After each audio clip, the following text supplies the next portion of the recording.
masjid itu simbol kekuatan umat muslim. Kenapa Nabi diperjalankan dari Masjidil Aqsa ke sekarang kita lihat. Simbol Masjidil Haram itu simbol kesucian. Simbol Masjidil Aqsa itu simbol kekuatan umat muslim. Saya katakan hari ini Bapak Ibu, kalau Masjidil Aqsa dipegang sama Yahudi, maka bisa dipastikan umat muslim tidak akan memiliki kekuatan. Tidak akan.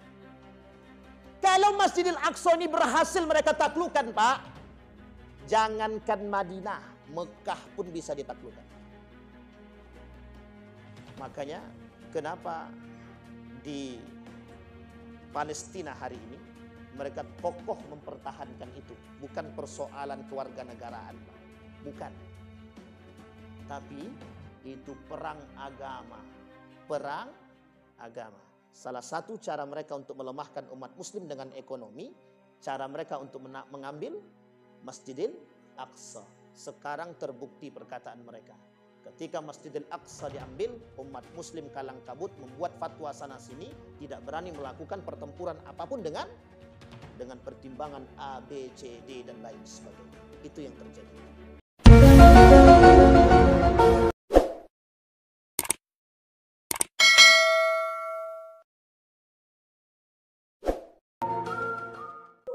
Assalamualaikum warahmatullahi wabarakatuh. Terima kasih kedua.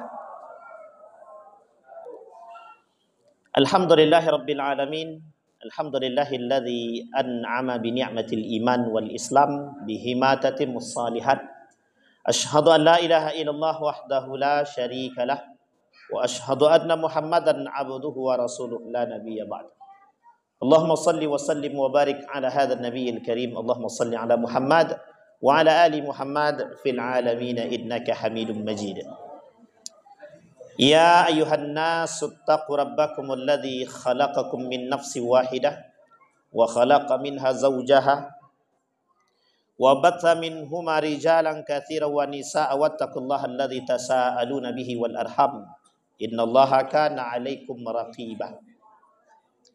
Puji syukur kehadirat Allah dengan mengucapkan alhamdulillahirabbil alamin. Bersalawat kepada Nabi dengan mengucapkan Allahumma salli ala Muhammad wa ala ali Muhammad fil alamin innaka Hamidum Majid.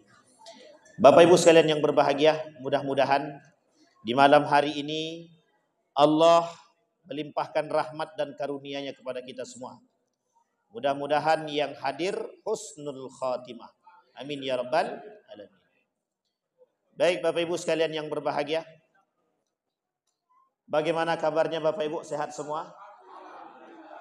Bagaimana kabar Ramadannya? Nah, kita lihat setelah Ramadan baru nampak nilainya. Jadi kalau nilainya nampak, baik orangnya, istiqomah dia, tetap ke masjid dia nampak berarti itu. Tidak kalau tak ya tak nampak lah, kan begitu. Baik Bapak Ibu. Tema kita apa ketua? Halal. Halal aja atau tak halal-halal? Kalau di Arab itu, kalau di Madinah yang sering disebut itu halal. Tapi kalau di Mekah haram gitu. Jadi perbedaan Mekah dan Madinah, yang sering didengar di Madinah halal, yang sering didengar di Mekah itu haram. Kalau haram itu Masjidil Haram. Kalau halal itu makanan. Jadi kalau Bapak Ibu mau datang ke sana, masuk tokonya, silahkan cicipi halal, pulang bayar. Tapi kalau makan di tempat bebas sampai kenyang silahkan. Gitu deh. Itu pertama. Yang kedua, kenapa kok haram-haram agak keras sedikit? Karena karakter Madinah lebih lembut daripada karakter Mekah. Orang Mekah itu keras, orang Madinah lembut-lembut. Nah, sehingga karakter Nabi ketika Nabi pindah dari Mekah ke Madinah itu perubahan karakternya drastis. Kok bisa begitu? Kalau Nabi di Mekah, Nabi berperang dengan kafir Quraisy, Yahudi, Nasrani. Tapi di Madinah, Nabi sudah dapat Islam. Orang Islam itu sudah ada. Muslim dah banyak. Ditunggu di perbatasan. Jadi ketika Nabi berhijrah dari Mekah ke Madinah ditunggu di perbatasan. Yuk kata dia. Ditengok dari atas bukit, Nabi sedang berjalan, ditunggu Nabi di sana. Sampai di Madinah ada masjid yang pertama terbangun. Nama masjidnya apa? Bapak Ibu yang sudah pernah berangkat, masjid pertama kali dibangun oleh Nabi apa? Masjid Kuba. Sekarang saya tanya Bapak Ibu. Ini bukan uji coba tapi pertanyaan. Masjid yang pertama kali dibangun, masjid apa? Masjid Ka'bah. Masjid yang pertama sekali dibangun. Ada yang tahu? Bolak-balik Mekah gitu kan. Tapi belum tahu juga. Masjid yang pertama kali dibangun itu Masjidil Aqsa. Masjid yang kedua Masjidil Haram. Karena yang bangunnya manusia, Masjidil Aqsa yang bangun malaikat. Masjid yang ketiga Masjid Kuba yang dibangun pertama sekali oleh Nabi. Yang saya ingin angkat begini. Depan Masjid Kuba 500 meter tak jauh dari Masjid Kuba ada satu masjid. Apa nama masjid? Yang tahu boleh pulang. Udah kayak teka-teki aja. Di depan Masjid Kuba 500 meter daripada Masjid Kuba ada satu masjid namanya Masjid Dirar. Allah abadikan dalam Al-Quran. La tattakhidhu masjidan diraran li ta'tadu. Jangan kalian jadikan masjid itu sebagai tempat ibadah karena itu berbahaya. Nama masjidnya apa? Pulang Nabi dari perang Tabuk, di tengah perjalanan dalam perang Tabuk, perintah dari Allah hancurkan itu Masjid Dirar. Harapan kaum munafik di Madinah ketika itu Nabi sampai, ini peci ini turun naik aja. Harapan Nabi ketika itu, harapan kaum munafik ketika itu, sampai Nabi di Madinah, Nabi diminta oleh mereka untuk meresmikan Masjid Dirar. Tujuannya adalah, kalau masuk Nabi ke dalam masjid dibunuh. Datang perintah dari Allah, hancurkan itu masjid. Nama masjidnya Masjid Dirar. Nah, ini nanti ada kaitannya dengan acara halal bihalal. Ada masjid yang tujuannya dibangun untuk menghancurkan umat muslim. Ada masjid yang dibangun untuk membangun ketakwaan. Masjid Kuba, ayat yang turun, la masjidu ussisa 'alat taqwa min awwali yaumin ahaqqu an taquma fihi rijalun yuhibbu ayyatatahhar wallahu yuhibbul mutahhirin. Ini ayat turun Masjid Kuba. Kalau yang kedua Masjid Dirar. Tak lama kemudian 2 pekan setelah itu Nabi pindah dari Masjid Kuba pindah ke Masjid Nabawi yang dibangun. Diperintahkan untuk membangun Masjid Nabawi sekaligus tempat tinggal. Jadi Nabi tinggal di dekat Masjid Nabawi. Makanya turun hadis, kenapa sholat sunnah lebih baik di rumah daripada di masjid? Tahu Bapak Ibu alasannya? Rumah Nabi samping masjid. Rumah Nabi samping. Tapi kalau rumahnya jauh, di ujung bukit barisan, mau sholat di sini, jangan sholat sunnah di sana. Sampai sini habis. Nah, itu masalahnya. Jadi model memahami. Sehingga turun hadis sholat di rumah, sholat sunnah di rumah lebih baik daripada di masjid. Itu dasarnya itu. Karena Nabi rumahnya di samping masjid. Di belakang rumah Nabi ada namanya ruangan kecil, namanya tempat Ahlus Suffah. Tahu Bapak Ibu Ahlus Suffah itu? Orang yang berhijrah dari Mekah ke Madinah tak punya tempat, tak punya duit. Dibangunkan satu tempat oleh kaum Ansar namanya Ahlus Suffah. Satu kamar isinya orang-orang yang tidak punya rumah, yang tak punya duit dari Mekah. Siapa salah satunya? Abu Hurairah. Siapa Abu Hurairah? Yang punya kucing. Makanya dipanggil dengan Abahir. Abahir. Abahir itu nama kucingnya Hir. Hir itu kucing hutan. Dia punya kucing, dipanggillah kemudian karena dia suka jaga kucing, dipanggil Abu Hurairah. Namanya Abu. Baik. Apa kaitannya dengan halal bihalal? Tadi kan haram biharam, sekarang halal bihalal. Sekarang kaitannya begini Bapak Ibu. Masjid itu dibangun untuk membangun ketakwaan. Satu. Yang kedua, masjid dibangun itu tujuannya membangun peradaban. Yang ketiga, masjid itu dibangun untuk tujuan akhir umat muslim.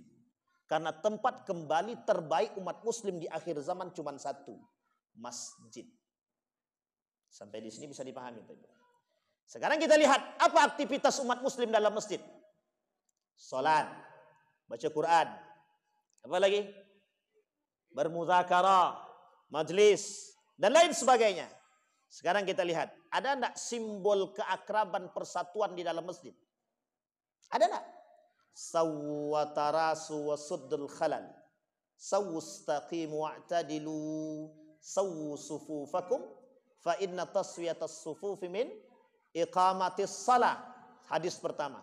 Sawu sufufakum. Fa inna taswiyatas sufufi min tamamis salah. Dua. Bapak Ibu, dalam saf ini, kalau masih lihat saf umat muslim renggang, itu bisa dipastikan umat muslimnya sedang tidak baik-baik saja. Sekarang saya tanya, saf kita renggang apa tidak? Renggang, berarti sedang tak baik-baik saja. Bukan hanya di sini. Rapat kata beliau, tak mau disebut. Iyalah, kita buat akad rapat lah gitu. Kalau rapat saf masjid di sini, itu baru jempol. Kenapa demikian? Ada hadis yang lain? Ada. Setiap saf yang renggang di tengah-tengah saf yang renggang itu siapa? Setan. Beda tipis lah Pak. Beda-beda tipis kan. Baina khilasis sufufis syayatin. Di antara saf yang renggang ada setan. Makanya disebutlah dengan sawu sufufakum. Rapatkan saf. Tapi bukan mencari kaki orang. Mana kaki? Mana kaki? Nah, itu bercanda aja tuh. Rapat, lurus bahu dengan bahu, kaki dengan kaki, mata kaki dengan mata kaki. Tapi kalau dia tak mau, jangan paksakan. Jangan dicari kakinya, diinjak kakinya, itu tak masalah. Itu masalah itu. Nah Bapak Ibu, poinnya adalah, kenapa saya mulai dari masjid? Karena hari ini Bapak Ibu sekalian yang berbahagia, saya sampaikan satu hadis dari baginda Nabi Muhammad SAW. Kata Nabi, la ya'tiyanna lan-nasi zamanun yadkhulu unasun yadkhulunal masajid wa la yusalli fihi bal yatabaha fihi. Kelak akan datang satu masa, kata Nabi, di tengah umatku, masuknya mereka ke dalam masjid, tidak sholat, megah-megahan saja, gaya-gayaan, songong-songongan. Nah, ini poin penting ini, Pak. Kenapa begitu? Tujuan mereka memecah belah umat. Bukan untuk mempersatukan umat, tapi memecah belah umat. Oh, ada yang begitu? Nabi yang bilang, bukan saya. Nabi yang bilang. Di dalam riwayat yang lain kata Nabi, yadkhulunal masajid wa la yusalli fi. Mereka masuk ke dalam masjid tapi tidak sholat. Kalimat tidak sholat ini diterjemahkan oleh para ulama hadis. Apa maksudnya? Bukan tidak sholat, tapi sholatnya main-main. Allah sebutkan enggak dalam Al-Quran? Ada. Apa kata Allah dalam Al-Quran? Wa idza qamu ila salati qamu kusala. Ada orang masuk masjid dia sholat tapi sholatnya main-main. Malas-malasan. Siapa mereka? Ada yang tahu Bapak Ibu? Munafik. Ini sekarang saya kaitkan langsung. Zaman Nabi, Nabi pindah dari Mekah ke Madinah berharap tidak punya musuh. Tapi musuh Nabi sampai di Madinah 3. Satu, kafir Quraisy, bukan hanya kafir Quraisy, orang Yahudi Nasrani. Yang ketiga siapa? Munafik. Tahu Bapak Ibu berapa jumlah orang munafik ketika itu? 40. Dikantongi oleh Huzaifah ibnul Yaman namanya. Kata Umar bin Khattab, Huzaifah, ada enggak nama saya? Kata Huzaifah, aku tak boleh menyebutkan namanya. Cuman tersenyum saja Huzaifah. Karena perjanjian Huzaifah dengan Nabi, jangan pernah kau sebutkan nama yang 40 ini kepada siapapun. Sampai mati, sampai dia meninggal, Huzaifah tak menyebutkan yang nama 40 kaum munafik tadi. Tapi saya sebutkan di hadapan Bapak Ibu. Ada orang munafik yang membangun masjid untuk menghancurkan umat Islam. Ada. Namanya Abu Ubaid bin Salul. Beserta kawannya. Tak jauh tempat tinggalnya dari Masjid Nabawi. Jarak 400 meter. Kemudian berpindah dia. Jarak kemudian 800 sebelah kanan daripada Masjid Nabawi. Singkat cerita, akhir hayatnya berpindah dari satu tempat ke tempat yang lain karena memang tidak ada bumi kesucian yang mau menerima Abu Ubaid bin Salul. Kerjaannya tukang fitnah. Tahu Bapak Ibu pekerjaannya? Nah, sekarang di tengah umat muslim ini ada tukang fitnah. Itu tujuan kita, Pak, merapikan saf tadi. Umat muslim, kuatkan saf kalian, rapatkan. Di tengah-tengah kalian ada setan yang suka membisik. Fulan bin Fulan, tahu tak kau, di samping kanan kau ini, itu pendosa pezina. Begitu dia kita, Pak. Tukang siapa dia? Abu Ubaid bin Salul. Apa yang dilakukan? Menfitnah. Siapa yang difitnah? Istri baginda Nabi Muhammad. Nabi sekarang ada? Tidak ada. Sahabat ada? Tidak ada. Tabi'in ada? Tabi'in ada? Apa tak lagi? Kata Nabi, masa yang paling berat itu masa sekarang. Masa yang paling berat itu sekarang. Kenapa sahabat tak ada? Nabi tak ada, sahabat tak ada, tabi'in tak ada, tabi'in tak ada. Semua kemungkaran itu merajalela. Dan yang tukang lakunya, tukang tebarnya, ada namanya tukang tebar fitnah namanya. Nah, orang-orang seperti ini nih, bagian daripada manusia kemunafikan yang sekarang sedang berada di tengah umat muslim. Na'udzubillah kalau dia ada di masjid ini. Bagus kalau dia ada, biar dia dengar sekalian. Ya, kalau dia dengar sekalian panas telinganya, baik. Itu lebih baik. Kita doakan semoga tobat. Sampai di sini bisa dipahami. Kenapa Allah perintahkan? Kenapa Nabi kata, umat muslim, kuatkan shaf kalian. Karena biar tidak ada celah di antara kalian ketika ada orang yang memfitnah saudara kalian, kalian bisa berdiri paling depan untuk mengatakan tidak kepada fitnah tersebut. Sekarang saya tanya, begitu nggak umat muslim? Begitu enggak umat muslim? Ada kawan difitnah, muslim yang lain bagaimana? Ikut menfitnah. Itu tanda akhir. Kalau Bapak Ibu temukan kondisi itu, berarti kita sedang berada di akhir. Yang belum nikah silahkan cepat. Yang sudah nikah jangan tambah kalau tak sanggup. Tapi kalau sanggup, ya silahkan komunikasi dengan baik. Nah, yang senyum-senyum mesti ada tanda-tanda. Yang tak senyum-senyum, suami takut istri. Yang diam, pandai-pandai menerjemahkan sendiri. Kan begitu. Orang-orang diam nih biasanya 2 kali itu, Pak. Bisa jadi 4, 5 kan. 5 enggak boleh, kalau meninggal 1 baru boleh kan. Singkat cerita. Nah, sampai di sini bisa dipahami Bapak Ibu. Maka Bapak Ibu sekalian yang berbahagia, di dalam hadis baginda Nabi Muhammad SAW, ada orang bertanya, ada enggak dalil tentang halal bihalal? Ada Bapak Ibu? Saya jawab sekarang. Ada. Dari hadis baginda Nabi Muhammad SAW. Apa kata Nabi? Man kanat indahu mazlamatun li akhihi falyatahallalhu minhu hatta yakuna dinaran qabla an yakuna dinaran wala dirham. Kata Nabi begini. Kalaulah ada di antara kalian manusia yang suka tebar fitnah, menzalimi orang lain, menyakiti hati orang lain, mungkin dulu atau Ramadan atau sebelum Ramadan belum sempat berjabat tangan, atau sebelum datangnya hari Idul Fitri dia sudah pulang kampung duluan. Ingat, orang yang masih punya dosa sama saudara. Kata Nabi dalam riwayat yang lain. Nanti saya teruskan hadisnya. Tapi dalam hadis yang lain saya sebutkan dulu. La salata wala siyama wala zakata. Tidak ada gunanya puasa, tidak ada gunanya zakat, tidak ada gunanya salatnya. Disampaikan oleh Nabi dalam hadis yang lain. Kata Nabi, khamsun yuftirna siyam. 5 yang membatalkan ibadah puasa seseorang. 1 di antaranya kezaliman. Yang tadi dibacakan oleh ibu kita. Qori kita tadi. Qori'ah kita tadi. Suaranya melengking. Itu kalau mau tidur-tidur kita tadi. Saking nikmatnya, Pak. Apa kata Nabi? Kalau ada orang yang punya dosa sama tetangga, sama sesama muslim, jangan pernah mimpi masuk surga. Jangan pernah mimpi. Sampai dia dapat maaf dari orang tersebut. Kalau orang dah meninggal, gali kuburnya. Nggak. Terakhir itu nggak tuh. Nggak, itu bercanda aja, Pak. Bapak Ibu bayangkan. Kalau engkau punya dosa sama tetangga, sama siapapun, sesama muslim ataupun non-muslim, datang minta maaf. Itu baru 1, Pak. Kalau 10 gimana cara minta maafnya itu? Sekarang kita lanjutkan hadisnya, Pak. Kalau tidak minta maaf, pertanggungjawabannya di dunia dan di akhirat. Di dunia Allah segerakan dosanya, azabnya. Di akhirat Allah tambah. Apa dosanya di akhirat? Orang bangkrut, pahalanya diberikan kepada orang yang dizolimi. Kalau habis pahala orang yang dizolimi tadi, maka keburukan orang yang dizolimi tadi diambil diberikan kepada orang yang menzolimi. Itu satu orang. Sekarang Bapak Ibu bayangkan. Ada orang yang koruptornya 968 triliun. Kira-kira itu bisa untuk berapa manusia? Berapa manusia? Kita anggaplah paling sederhana 1.000 orang.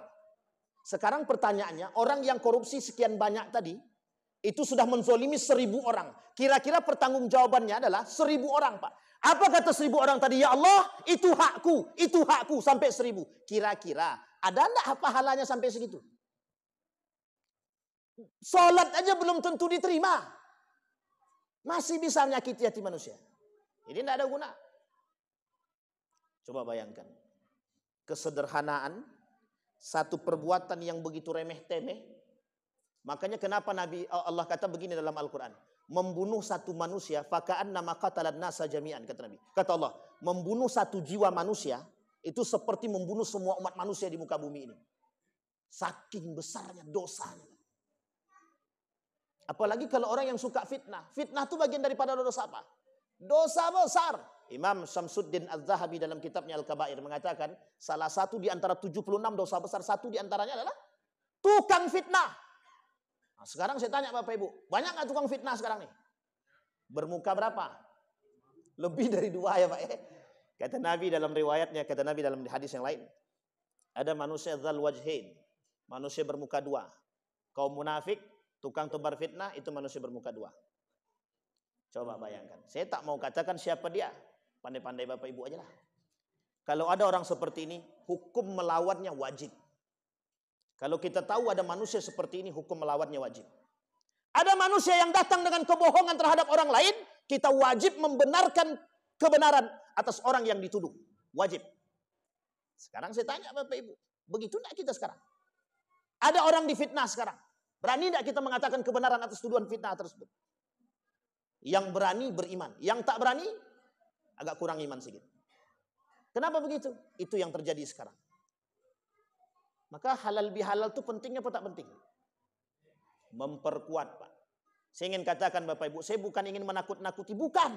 Memang itu kejadian kita, Pak. Umat muslim hari ini tidak punya peduli terhadap muslim yang lain. Masjid untuk membangun ketakwaan kepada Allah. Begitu juga kepada sesama manusia. Kunto Wijoyo dalam buku dia, udah lama banget. Dia tulis, udah tidak saatnya manusia itu beriman sendiri. Kata beliau, harus ada social piety, beriman bersama. Paham maksudnya iman bersama? Jangan ngaku iman kalau tetangga kita masih belum makan dan kita tidak tahu, Pak. Jangan ngaku beriman. Kelak mereka yang akan mempertanggungjawabkan, si fulan bin fulan, saya tak bisa makan, dia tak tahu. Padahal saya tinggal di samping rumahnya. Coba bayangkan pertanggungjawaban. Itu mau masuk bos selangkah, kaki mau masuk surga. Tak jadi, ditarik. Kau tahu tetangga kau tak makan? Tak tahu ya Allah. Sini. Gantian gitu. Nah, coba bayangkan. Tak jadi masuk surga. Itu tetangga. Bayangkan kalau itu terhadap anak-anak kita. Bayangkan ketika itu kalau terjadi di antara keluarga kita.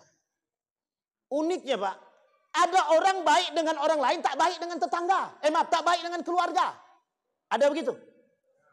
Aku Pak Ustadz dengan sosial pokoknya baik semua. Kita tanya, bagaimana kau dengan adik kandungmu? Itulah masalahnya Ustadz. Gara-gara waris bercerai kami itu. Maksudnya bercerai-berai. Hanya gara-gara waris. Hati-hati Bapak Ibu. Persoalan silaturahim ini persoalan sederhana. Tapi bukan persoalan pahala yang kita kaji. Di akhir zaman tidak usah kaji pahala dulu. Di akhir zaman kita kaji silaturahim itu memperkuat umat muslim. Coba Bapak Ibu bayangkan. Kalau bukti kelemahan umat muslim hari ini. Ketika Palestina dibombardir. Jangan tersinggung. Ini kalau tersinggung saya minta maaf nih ya. Ketika umat muslim Gaza dibombardir, masih banyak manusia muslim berhijab, berpeci yang membeli produk Israel. Muslim atau munafik gitu. Jangan cepat-cepat. Sampai di sini bisa dipahami Bapak. Itu kalau bukti umat muslim itu tidak kuat. Nabi bilang begitu. Ya, apa kata Nabi dalam hadisnya? Di akhir zaman itu kata Nabi, umat muslim itu berada di tengah. Di kiri, kanan, depan, belakang ada orang-orang yang sedang ingin memangsa mereka. Siapa mereka? Saya sebutkan, Pak. Amerika, Cina, negara-negara yang lain, Uni Soviet, Prancis, Jerman ingin memangsa, Pak. Umat muslim di tengah-tengah. Di kiri, kanan mereka, depan, belakang semuanya kafir yang ingin menghancurkan umat muslim. Kata Nabi begini, kelak kalian itu seperti orang yang jumlah kalian banyak tapi lemah. Kata sahabat Nabi, ketika itu kami sedikit atau banyak? Kata Nabi, kalian banyak. Seperti rusa, seperti buih di lautan. Tapi kata Nabi, walakinnakum dha'if, tapi kalian lemah. Kenapa kok lemah? Karena kalian terjangkit penyakit, kata Nabi. Apa penyakitnya? Penyakitnya apa namanya? Wahan. Kok nanya ke situ? Hadir sudah sering terjadi, Pak. Apa wahan itu? Hubbud dunya wa karahiyatul maut. Cinta terhadap dunia dan benci akan kematian. Orang yang cinta dunia, mohon maaf, Pak, mohon maaf. Tidak ada bagi dia manusia. Mau halal kek, mau haram kek dia kejar, Pak. Adik kandung kek, bukan kandung kek, saudara kek, tetangga kek. Kalau sudah urusan duit. Maka ada bahasa yang merusak apa bisnis saudara-saudara. Itu perbuatan atau perkataan yang sangat merusak dari kaum liberal. Apa kata mereka? Bisnis saudara-saudara. Begitu enggak Nabi mengajarkan? Enggak, Nabi tak pernah mengajarkan begitu, Pak. Tapi sekarang di tengah kita begitu. Itulah salahnya kita. Yang kita ikut yang begitu untuk melemahkan kita. Umat muslim hari ini lemah. Coba bayangkan kalau tak ada halal bihalal. Udah pikir masing-masing. Setiap orang di antara kita hari ini berpikir ibadahmu, ibadahku, ibadah. Ada orang berpikir sekarang, oh si Anu tuh enggak ke masjid, datang ke rumahnya Pak, ketok pintu. Ada kita begitu? Enggak. Kecuali jemaah tabligh. Kenapa bilang jemaah tabligh? Itu yang ternampak. Ada kita begitu? Enggak ada, Pak. Coba bayangkan, mohon maaf, berapa jumlah kita? Anggaplah 30 orang. Kalau 30 orang ini mengetok satu pintu dan mengajak satu orang satu, berapa jumlahnya? 60. Pernah nggak kita lakukan? Nampak tetangga sedang nongkrong di warung kopi, azan berkumandang, tetangga warung kopi. Kita hujat, Pak. Sudah azan masih juga nongkrong. Bukan kita samperin. Coba kalau kita samperin, bujang, mau kita ke masjid, besok engkau mati. Misal. Emang ngamuk ya kan? Ngamuk dia. Cari cara yang baik. Makanya kenapa jamaah tabligh itu, Pak, satu kali ditempeleng, 2 kali dipukul, 3 kali ditendang, pokoknya dah habis, dah bonyok, baru dia mau ikut. Setelah mau ikut, tidak mau, dia balik lagi. Kita bukan memuji, Pak. Tapi begitulah umat muslim seharusnya sekarang. Di akhir zaman. Harus begitu. Karena umat muslim hari ini tidak punya perhatian terhadap muslim yang lain. Tidak punya. Ustaz, Pak, enggak melihat semuanya, sebagian begitu. Kalaupun iya sebagian kecil, sebagian besarnya tidak. Apa buktinya? Masih ada tetangga rumah kita yang tak ke masjid. Masih ada tetangga rumah kita yang tak makan, kita tak peduli. Masih ada anak tetangga kita yang tidak sekolah, kita tak peduli. Ibadahku, itu yang tertera. Disinilah poin penting halal bihalal itu, Pak. Untuk mempererat ukhuwah Islamnya. Bukan sekedar ukhuwah. Apa makna ukhuwah? Persaudaraan. Apa makna persaudaraan? Kalau sakit, satu yang lain merasakan sakit. Ini pertanyaannya, kalau ada tetangga tak makan, yang merasakan siapa yang tak makan itu? Cuman tetangga. Yang lain, lantaklah engkau. Kan salah engkau. Begitu kita bahasa sekarang, Pak. Salah apa tak salah? Betul apa salah? Untunglah di masjid ini mungkin semuanya baik. Tapi kalau tengok masjid yang lain, kenapa begitu, Ustaz? Harus begitu, Bu. Sekarang harus begitu. Tidak saatnya lagi kita, ayo kita sholat masing-masing. Yang penting ibadahmu, kalau diterima ibadahmu alhamdulillah, kalau tidak ya sudah. Tidak bisa, Pak, tidak bisa begitu. Begitulah, kenapa? Karena orang-orang liberal, orang-orang kafir tahu dia. Begitu kondisi umat muslim hari ini, dia masuk, Pak. Orang mereka itu kan mikir masing-masing sekarang. Udah, kasih duit aja, kasih duit. Selesai, Pak. Amburadul kita dibuatnya sekarang. Tapi lambat sadar kita. Tidak, lebih baik sadar terlambat daripada tidak sadar sama sekali, Pak. Coba bayangkan. Ini kondisi umat muslim hari ini. Nabi yang sampaikan, bukan saya cuma mengatakan itu. Maka kata Nabi, jika ada satu muslim yang tersakiti, di antara sesama muslim, jangan menggampangkan permintaan maaf. Jangan menggampangkan. Karena persoalan manusia dengan manusia, kata Allah, selesaikan di dunia, bukan di akhirat. Contohnya, hutang piutang. Apa yang paling banyak membuat kita bercerai-berai hari ini? Duit. Duit. Kalau persoalan duit, semua mata hijau. Kau kan adik kandung, minjam duit, bisa ditagih sampai kiamat. Aku tagih sampai kiamat. Tidak mau dia tegur sampai dia bayar. Kira-kira salah apa tidak? Yang unik lagi, orang tua pinjam uang ke anak, dibuatnya begitu. Kira-kira baik apa tidak itu? Durhaka. Anak durhaka. Kalau ada orang tua minjam duit ke anaknya, dibuatnya seperti itu betul-betul anak durhaka itu. Tapi pusat kerjanya minjam duit terus selagi mampu. Selagi mampu. Kalau dah tiada, dia tak akan pinjam lagi. Percaya kata-kata saya. Ya kalau sempat minjam, kabur orang. Kan begitu. Sampai di sini bisa dipahami Bapak Ibu. Posisi. Maka kata Nabi, memperbaiki persaudaraan antara satu muslim dengan muslim yang lain, itu bukan sunnah. Bukan sunnah. Tapi kewajiban. Menasehati, mengajak kepada kebaikan, itu bukan sunnah dan pilihan, tapi kewajiban. Sampai di sini bisa dipahami Bapak Ibu. Ad-din an-nasihah liman lillahi wali rasulihi wali kutubihi wali a'immatil mursalin wa ammatihim.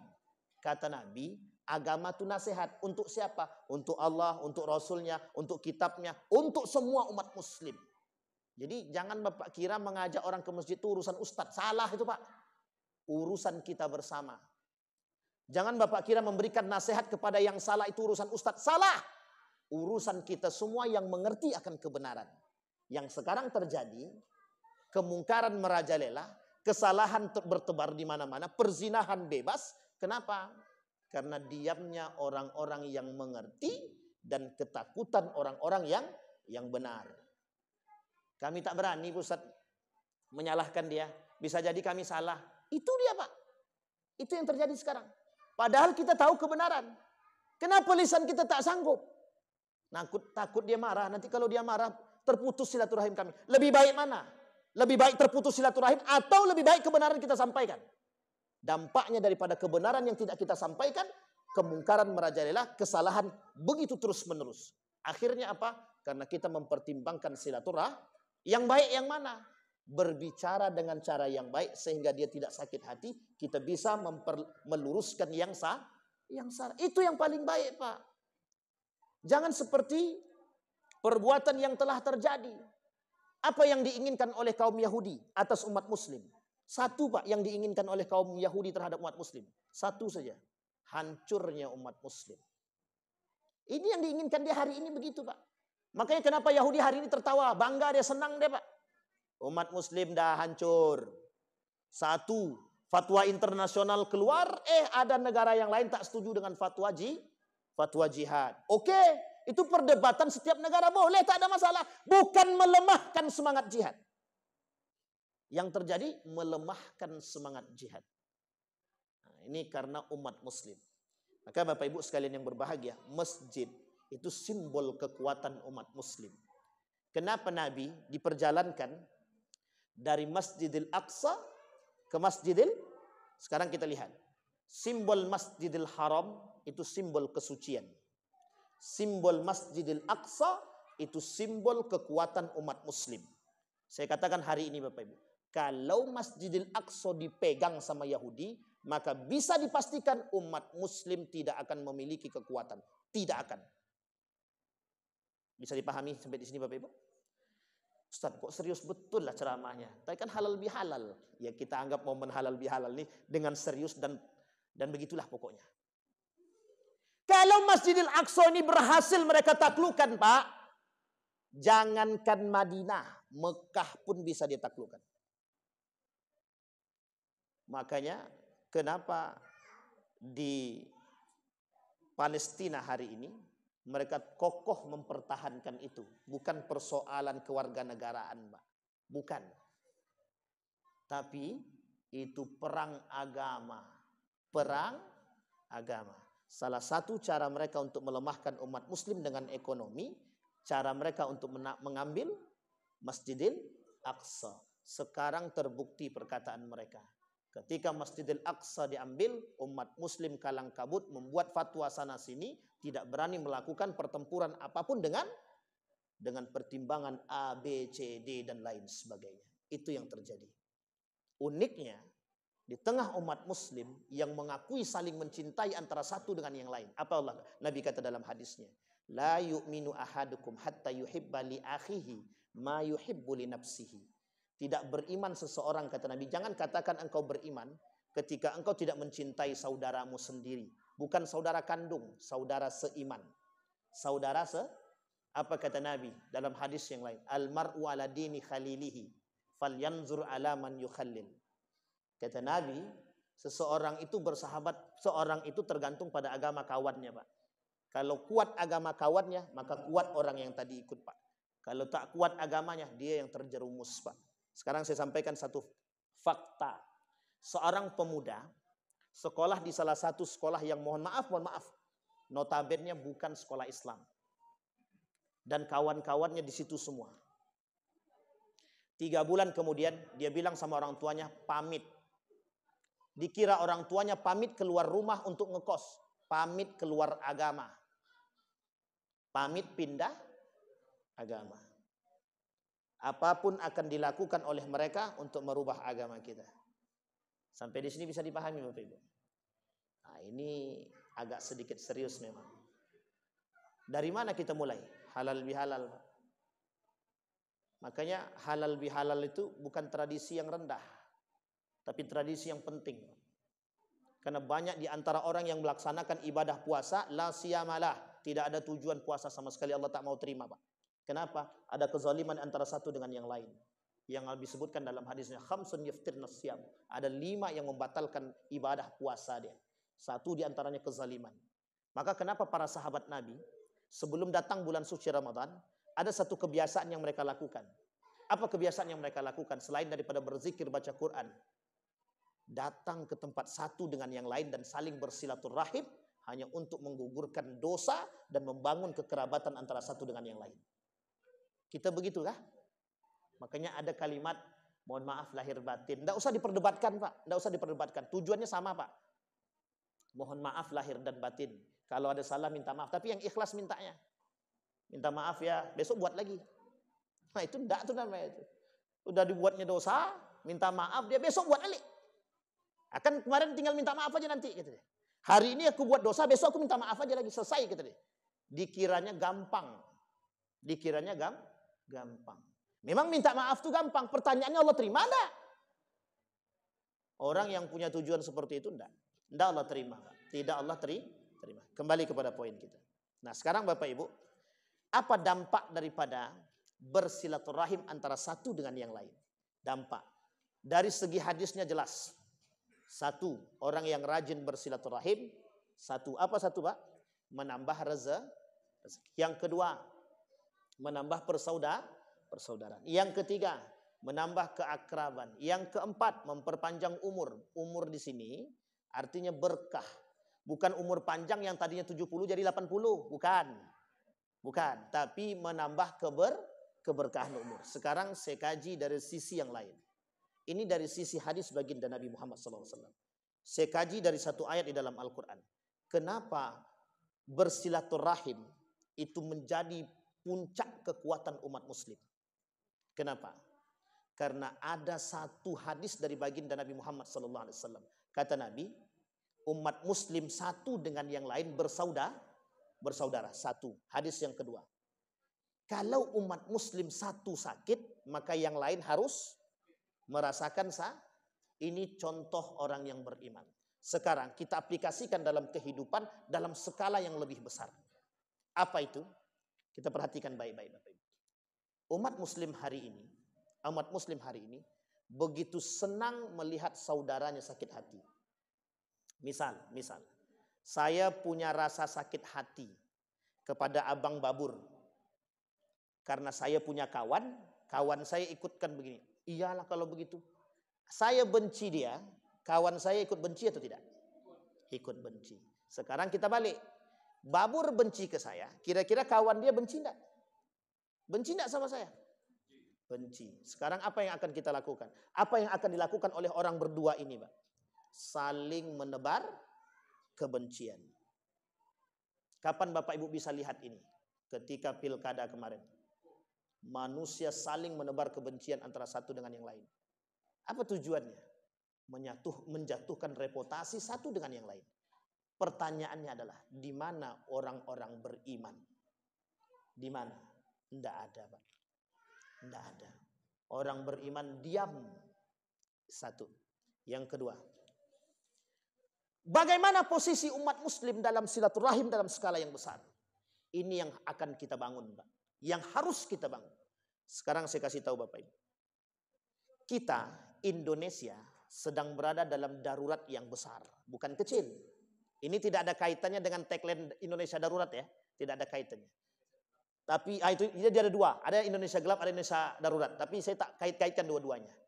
Tapi saya katakan, kita sekarang berada dalam darurat yang cukup besar. Satu, darurat narkoba. Dua, darurat LG. Tiga, darurat akhlak. Empat, darurat minuman keras. Yang kelima, darurat perzinahan.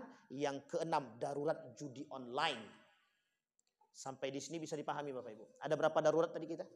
Sekarang saya tanya, bisa enggak kita melawan sekian banyak persoalan ini sendiri-sendiri? Bisa enggak? Harus bagaimana kita melakukannya, Pak? Kerjasama. Bagaimana kita harus kerjasama kalau kita tak saling kenal? Disinilah tujuan kita saling membangun silaturahim. Sekarang Bapak Ibu, poin penting daripada pengurus masjid menyatukan semua jamaah ini dan memberikan pengajaran terpenting kepada mereka terhadap kemungkaran. Yang banyak dilakukan orang sekarang apa? Al-amru bil ma'ruf atau an-nahyu 'anil munkar. Al-amru bil ma'ruf atau an-nahyu 'anil munkar. Enggak ada yang mau jawab, saya jawab. Lebih banyak al-amru bil ma'ruf atau an-nahyu 'anil munkar? Lebih banyak al-amru bil ma'ruf. Kenapa? Lebih mudah. Sementara an-nahyu 'anil munkar, diam 1000 bahasa. Andai kata ada orang berzinah di tempat kita, na'udzubillahi min zalik. Ada satu orang berzinah di samping rumah kita atau di kompleks kita.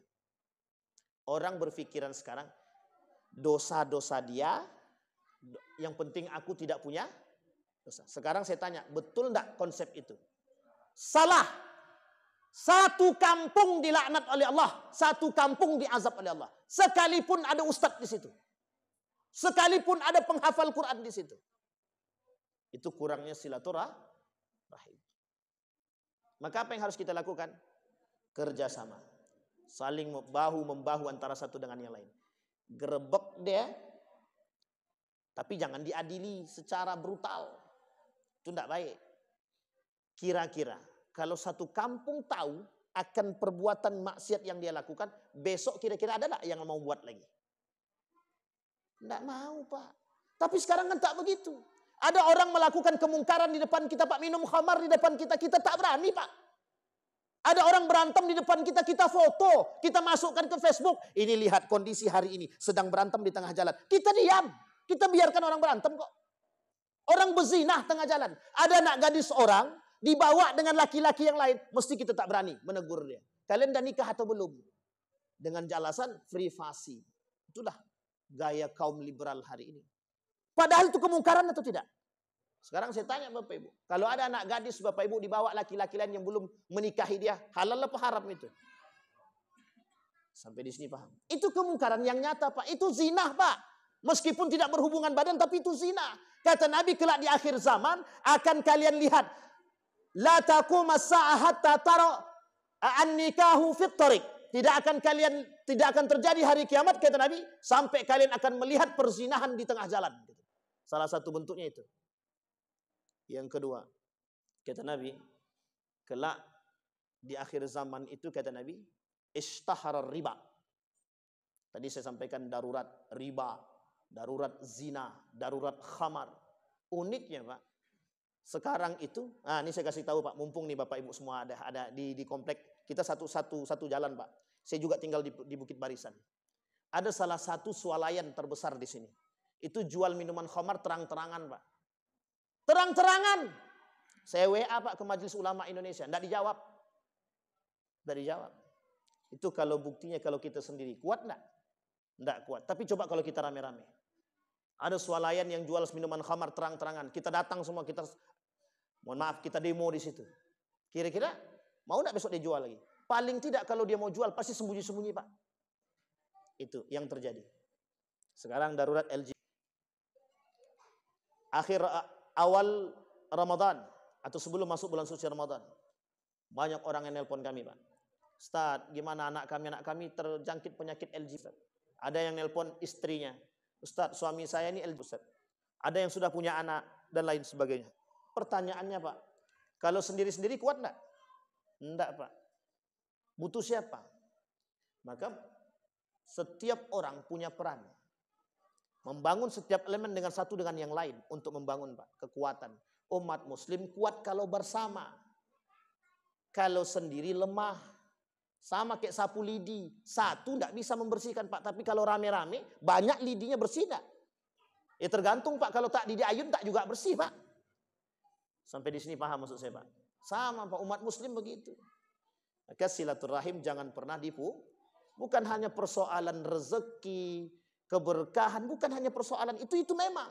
Tapi bagaimana kekuatan umat muslim harus terbangun dari jalan silaturahim. Maka Allah kata, wa'tasimu bihablillah. Wa'tasimu bihablillahi jami'an wa la tafarraqu. Hei orang beriman, bersatu, jangan berpecah belah. Itu alasannya Pak, kenapa Allah kata demikian. Kalau kalian berpecah belah, setiap musuh kalian masuk dari celah-celah perpecahan kalian. Itulah ilustrasinya kita dapatkan dalam shaf di dalam masjid. Kata imamnya, sawu wa tarasu suddul khalal. Shaf luruskan dan dirapatkan. Kata jamaah, udahlah imam, yang penting sholat. Oh maaf Pak, bukan begitu. Itu salah satu indikasi kalau kita tak patuh kepada imam, bisa kita pastikan kita tak patuh kepada pemimpin. Kenapa ini ibarat Pak? Jangan dikira sholat berjamaah itu tidak ada makna yang besar. Inilah perintah. Maka kata mazhab Imam Syafi'i, salat berjamaah bagi kaum laki-laki hampir pada derajat wajib. Hampir pada derajat wajib. Bahkan Imam Syamsuddin Az-Zahabi dalam kitabnya Al-Kabair, dalam penjelasan tentang sholat berjamaah, hampir dikatakan jika ada laki-laki yang meninggalkan sholat berjamaah, maka dia hampir terjerumus dalam perkara dosa. Coba bayangkan. Tujuannya sederhana Pak, kalau dalam skala kecil. Tapi dalam skala besar, memperkuat Pak. Ini yang harus kita bangun sekarang. Beberapa hari yang lalu, ada seorang ustadz nelpon. Karena beliau habis lihat video kita ceramah, kemudian beliau telepon. Kata ustadz tuh begini, Ustadz, kalau kita sendiri, kita tidak kuat. Apalagi persoalan LG tidak kuat kita. Apalagi persoalan narkoba, tidak kuat kita. Bagaimana kalau kita bangun kelompok Ustadz? Saya bilang, kalau kelompok kita bangun tapi kita tidak punya, ada orang yang bisa memberikan kekuatan kepada kita, baik itu dari segi keamanan dan lain sebagainya, kita tidak kuat. Terus bagaimana Ustaz? Harus kita gandeng semua. Bagaimana caranya? Kita silaturahim. Kemana? Kantor wali kota. Kemana? Ke polisi. Kemana? Ke dinas kesehatan. Kemana? Dinas pendidikan. Semua kita datangin. Itu tujuan kita Pak. Beberapa hari yang lalu beliau telepon begitu. Saya bilang siap. Tujuannya apa? Satu saja Pak. Biar kemungkaran-kemungkaran ini sedikit banyak bisa kita atasi Pak. Mungkin tak banyak tapi paling tidak ada yang bisa kita buat. Dengan bersama Pak. Kalau sendiri tak sanggup kita Pak. Tak sanggup. Kenapa kita katakan tak sanggup? Pernah kita berpikir akan kecolongan dengan korupsi 968 triliun? Pernah kita berpikir? Tidak pernah Pak kita berpikir. Itu karena apa? Diamnya orang-orang yang tahu akan kebenaran. Kita tidak bisa ngapa-ngapain. Coba bayangkan. Begitulah kalau kemungkaran dibiarkan, begitulah kalau kita saling berpikir sendiri-sendiri, begitulah kalau kita hanya berpikir pada ibadah kita masing-masing. Disitulah Pak kenapa Allah katakan hablum minallah dan hablum minan. Kenapa tak sempurna iman seseorang kalau hablum minan nasnya tak baik? Jangan mimpi masuk surga kalau hablum minan nasnya rusak. Seorang pemuda dalam kitab Mukasyafatul Qulub karya Imam Al-Ghazali, ahli ibadah Pak, sangat rajin ibadah, duha tahajud jalan. Tapi kata Imam Al-Ghazali dalam kitab itu, ketika malaikat itu dia ketemu dengan seorang, kalau disebut di situ malaikat, apa kata malaikat itu? Aku diharamkan oleh Allah untuk menuliskan namamu dalam catatan amal baik. Persoalannya sederhana saja Pak. Ada tetangga yang tak makan ternyata, dan dia tak mau tahu dengan tetangga tersebut. Coba bayangkan sederhana. Ya gimana dia mau tahu Pak? Sekarang coba lihat Bapak Ibu. Perhatikan baik-baik. Ini penyakit perumahan. Kerja pagi, balik malam. Kapan dia berbaur dengan tetangga? Sabtu Minggu pergi, weekend dia pergi keluar kota. Mati tetangga samping tak tahu dia. Besok dia mati tetangga pun tak tahu. Ini kejadian Pak.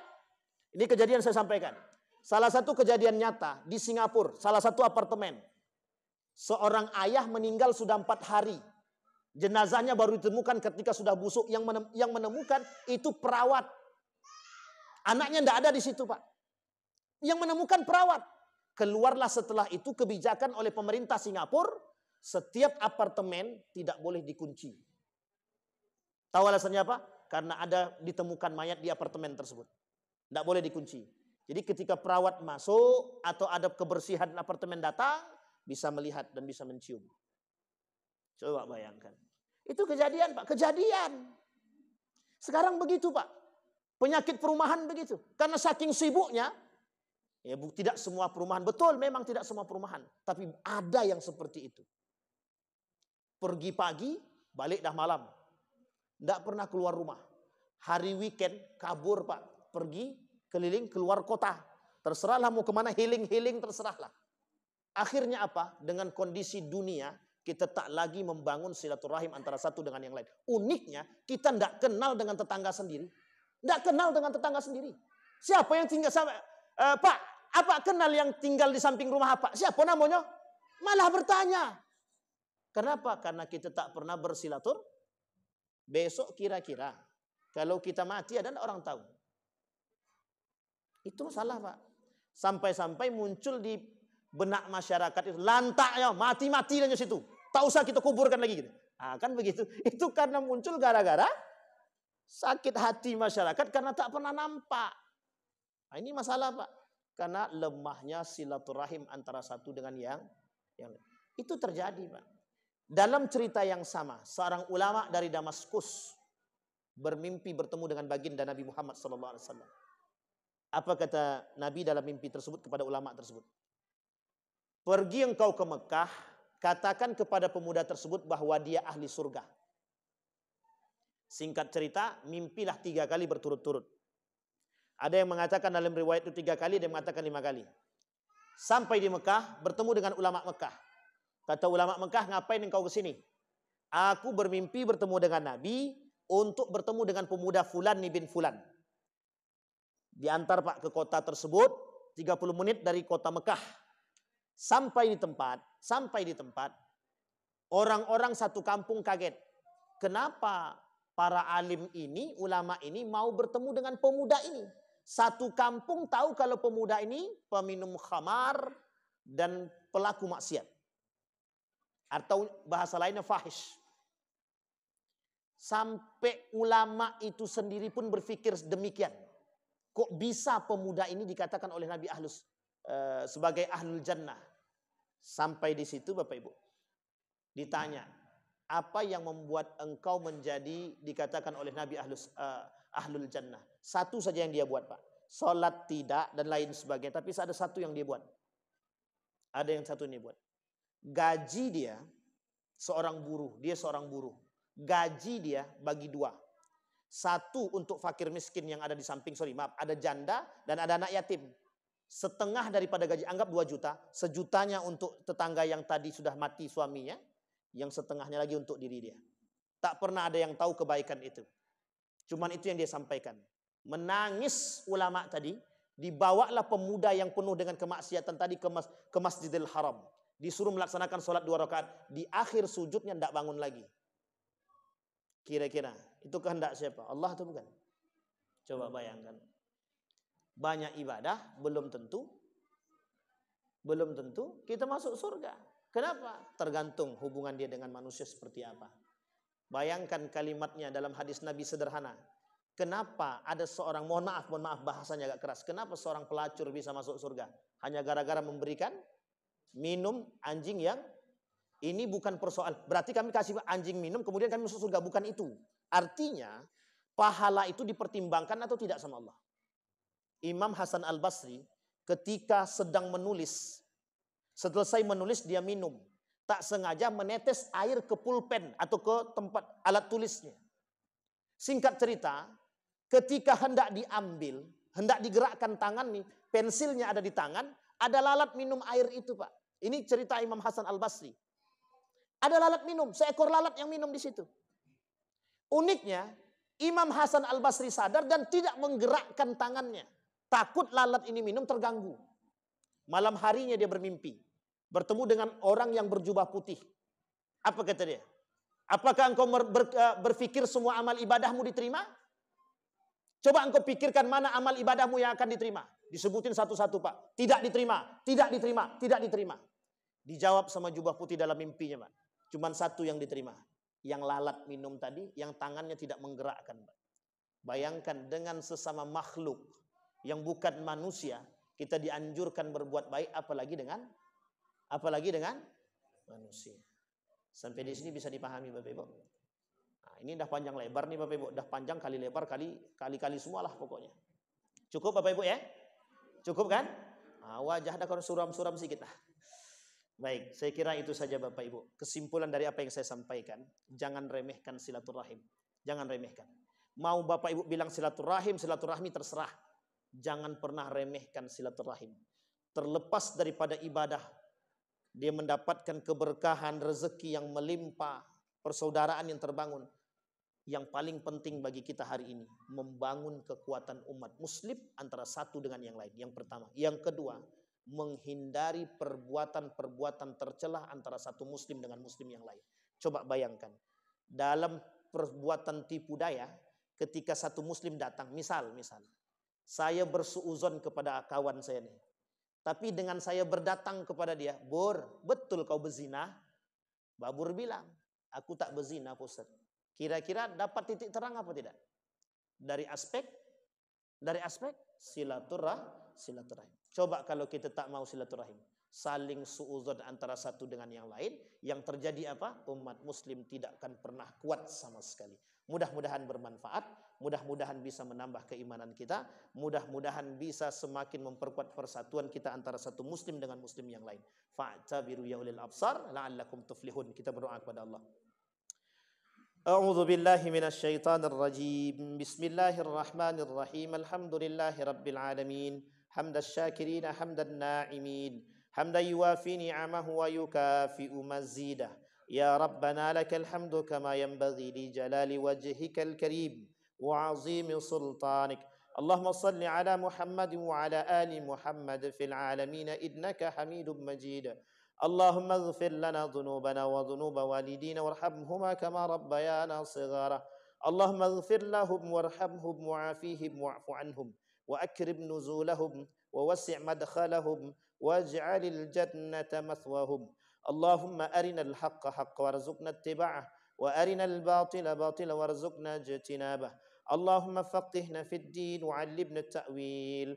Allahumma faqihna fid din wa 'allimna at-ta'wil. Allahumma ansur ikhwanana al-mujahidin fi Palestin wa fi Gaza wa fi kulli makan. Allahumma dammiril yahud. Allahumma dammiril yahud. Allahumma ahlikil kafarata wal mubtadi'ata wal musyrikin. A'da'aka a'da'ad din.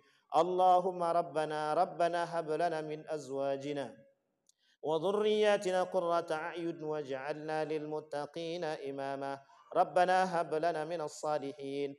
اللهم اجعل القرآن العظيم ربيع قلوبنا ونور صدورنا وجلاء أحزاننا وذهاب همومنا وغمومنا. اللهم اجعلنا من أهل القرآن واجعل أهلتنا من أهل القرآن الذين نحن خاصتك وأهلك يا أرحم الراحمين. اللهم إنا نسألك خير هذا المكان وخير ما فيه وخير أهله، ونعوذ بك من شر هذا المكان وشر ما فيه وشر أهله. ربنا آتنا في الدنيا حسنة وفي الآخرة حسنة وقنا عذاب النار. سبحان ربك رب العزة عما يصفون وسلام على المرسلين والحمد لله رب العالمين. السلام عليكم ورحمة الله وبركاته.